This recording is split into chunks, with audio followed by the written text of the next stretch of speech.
Hello everyone, and welcome to another royal reading here at MadWorldTarot. It's a big rugby weekend in South Africa for those of you that follow these things. Any viewers in New Zealand will know what I'm talking about, and let's just say may the best team win. And let's get on with some tarot.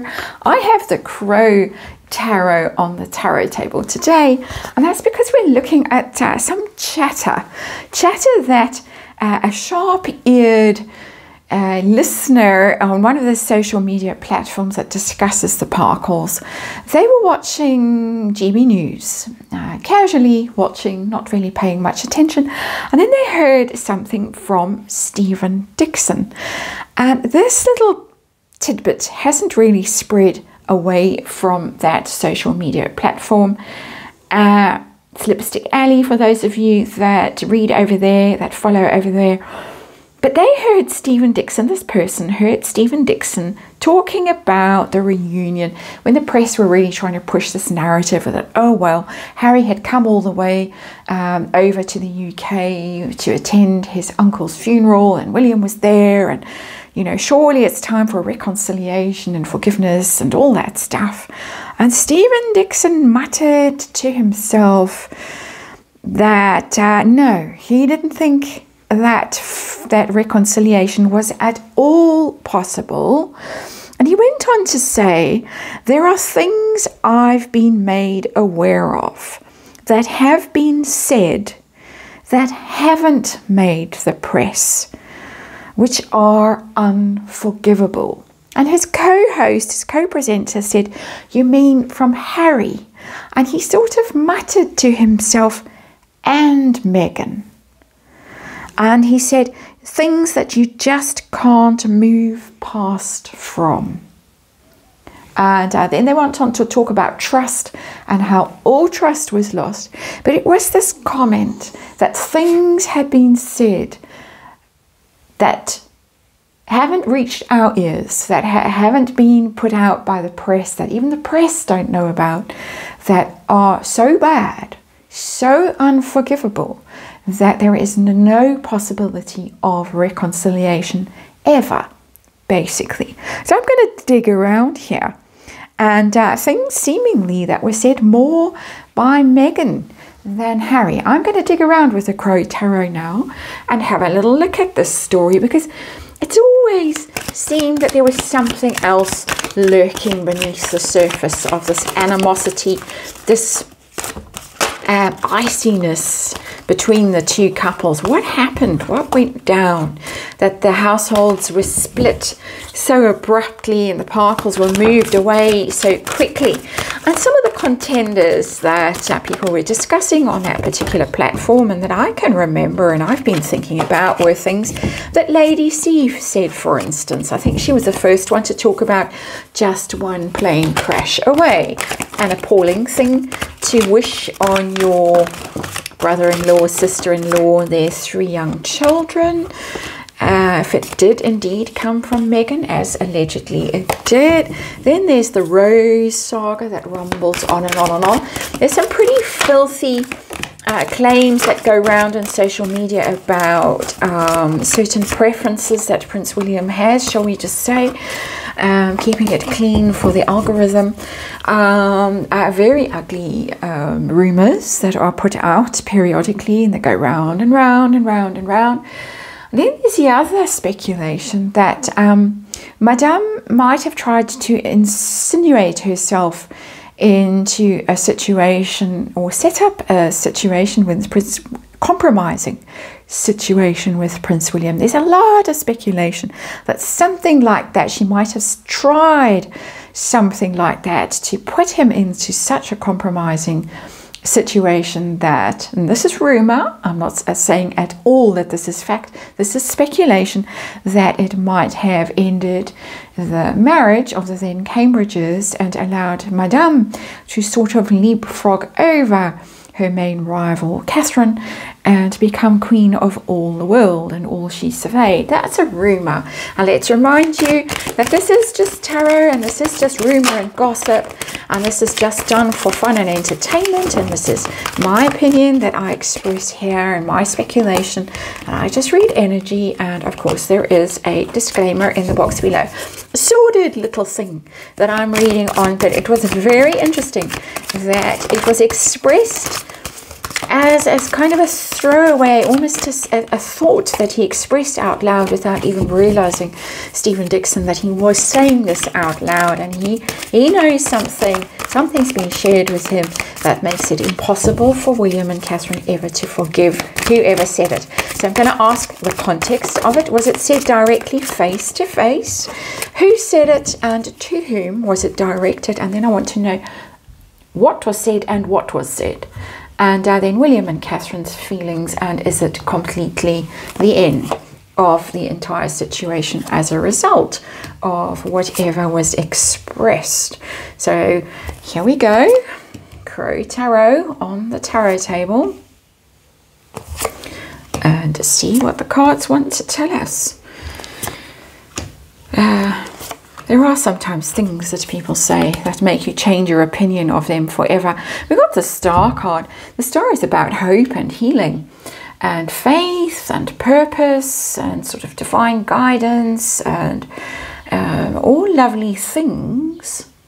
So it's not an obvious energy to show up as our underlying energy in this reading, unless it is about someone who literally wants to be the star.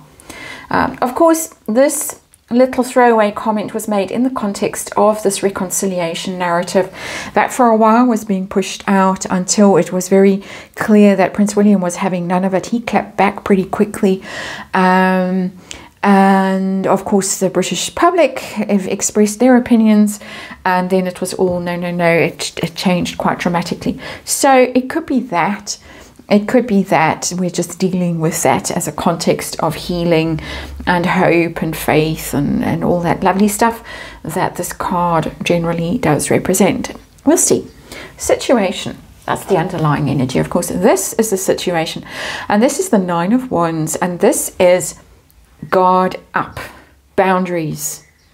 Absolute boundaries.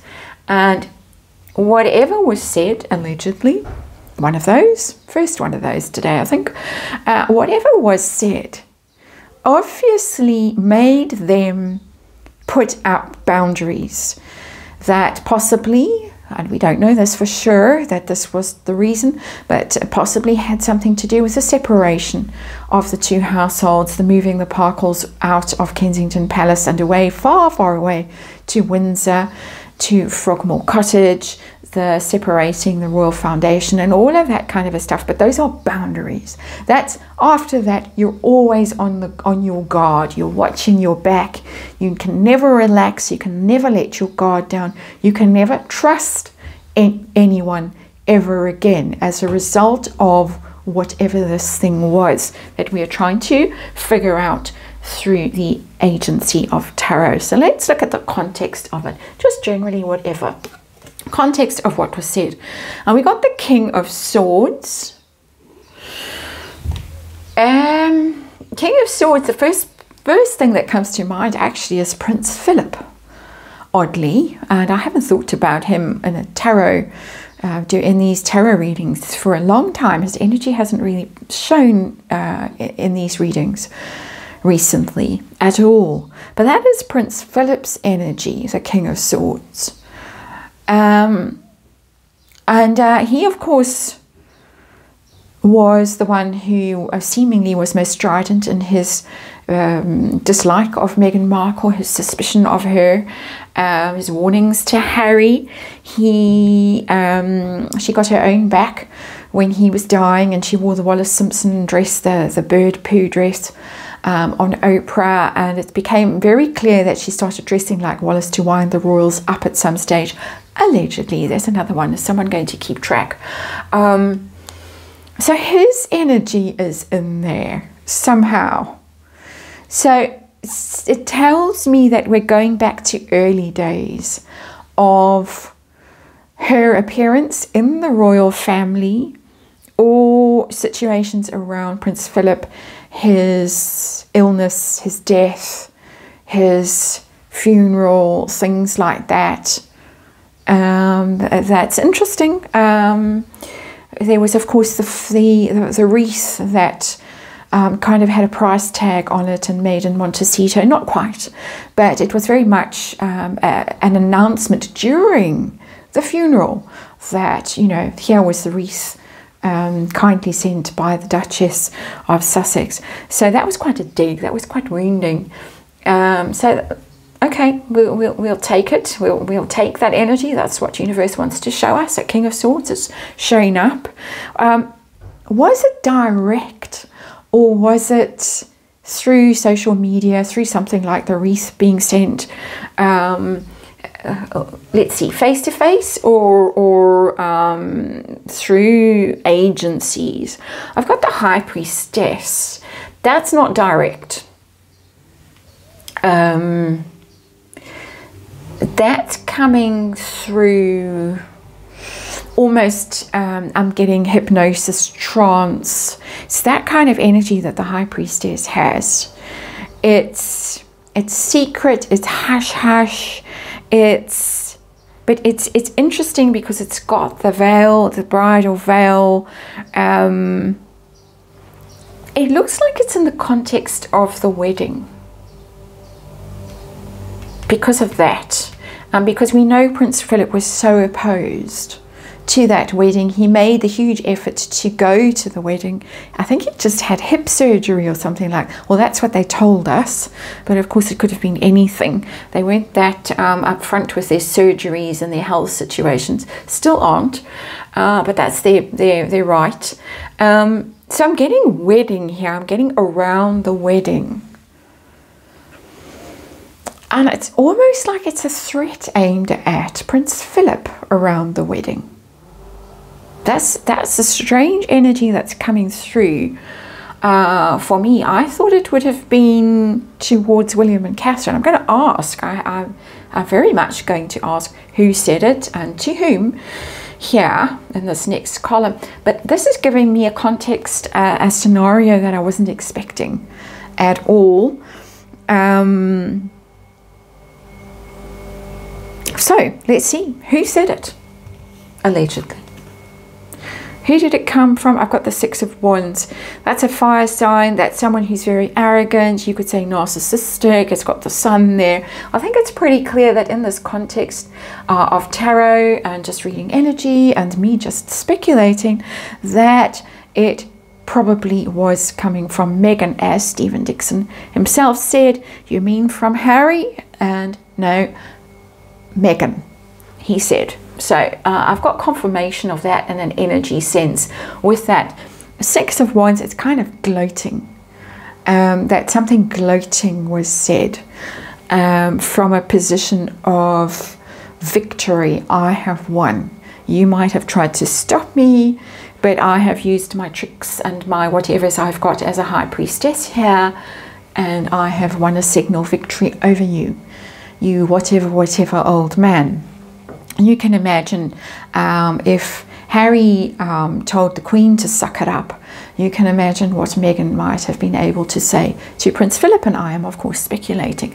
Let's see who it was said to, because I've got this, I'm finding a story in here, as I do in tarot. Who was it said to?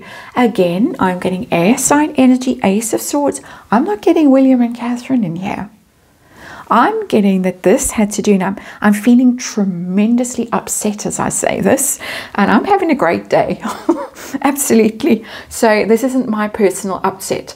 I'm in energy. This was said to Prince Philip. It was a direct confrontation, a challenge. Ace of Swords. Absolutely direct. To a man who had served in his own way, shall we say, faithfully and loyally and truly, given up many things to serve Queen and country, and then had to face this piece of work, telling him what's what. Swords and swords. And very direct, very targeted, very challenging with that Ace of Swords. I'm taken back, this is just me speculating, I'm taken back to all the ghastly theories that he might have had something to do with that accident in the tunnel. Shall we just say, this is trending in that direction for me. I had no expectation that this energy would come through in this scenario. None at all. It's not where my mind was going. My mind was going to Rose, poor Rose. It was going to plane crashes and things like that. It wasn't going to that tunnel in Paris.